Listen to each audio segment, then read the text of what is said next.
You mentioned Synephrine, which I think is interesting because I know that Synephrine was a trending topic with vaulting and show jumping in South Africa recently. Well, not recently now.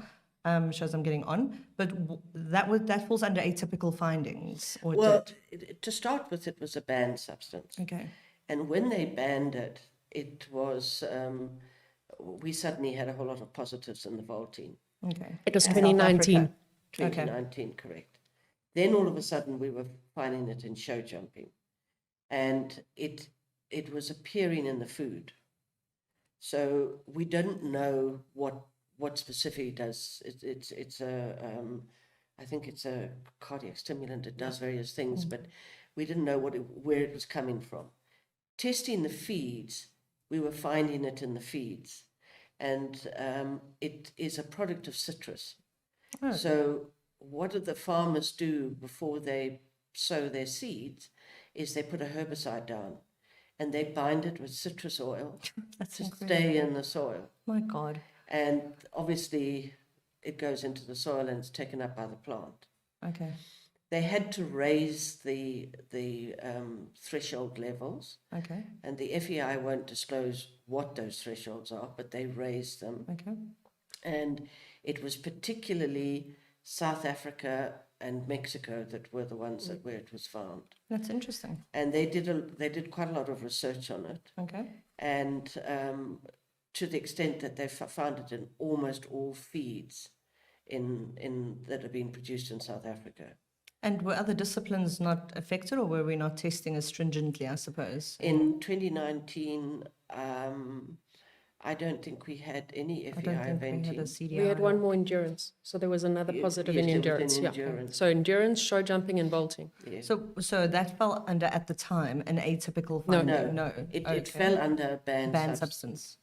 And were they able to, I mean, that was quite an intensive process from what I recall about them petitioning to have that overturned. It did, but they can only change this list format once a year.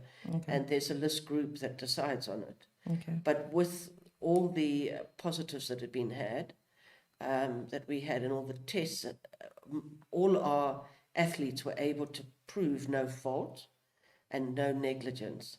And if you can prove that, the suspensions were lifted.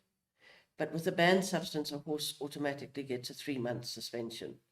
But they lifted it once they were able to prove that there was no negligence and no fault on their side. You will automatically, irrespective, unless now it's an atypical finding, lose your placings if you were the winner. Then what they've done is that they've introduced this new category that they call an atypical finding. They don't list it in the banned or the controlled medication list. It might be a specified substance. But when they find something that they suddenly find in a whole lot of, like we've had this Silpatrol, which has suddenly come up as a positive, they will list it as an atypical finding and go back to the person responsible and say this is an abnormal finding. It's not a normal thing that you would be giving your horse, and then try and find out how it came in. If that owner was able to go and test the feed and discover, for instance, Zilpatrol contaminated a truck that was, I think, for pig feed. I can't. I mean, there are really so many variables in the stupid sport that we love. And now you, just to add to all of that. Unlucky enough to get it. Okay. And then they put a whole load of hay in it. Okay.